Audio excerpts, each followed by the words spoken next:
The new year is a time where people make resolutions. Church leaders come up with vision statements and texts for the year.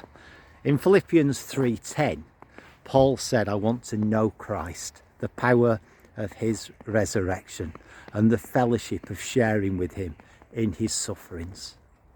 Paul wrote that 30 years after meeting Jesus on the road to Damascus. And yet he said, I want to know Christ. I don't think Paul was simply speaking about his understanding of Jesus, but his experience and his relationship with Jesus.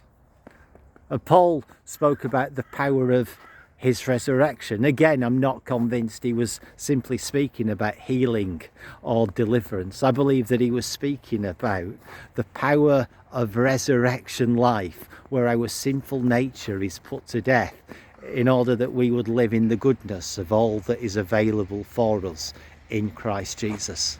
And lastly, Paul said, I want to fellowship with him even in his sufferings. I've often prayed the first two parts of this prayer, but seldom the last. But Paul's desire was to go so deep in his walk with God that he started to understand and experience not only the joy of knowing Christ, but the pain and the sorrow that Christ feels for the world in which we live.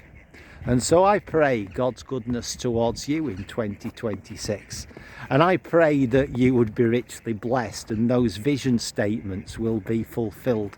But as you walk with Jesus, I pray that you would know him and delight in him and know his joy and even experience his sorrow as his resurrection life is evident in you and through you. And so stay in touch and God bless you throughout this year.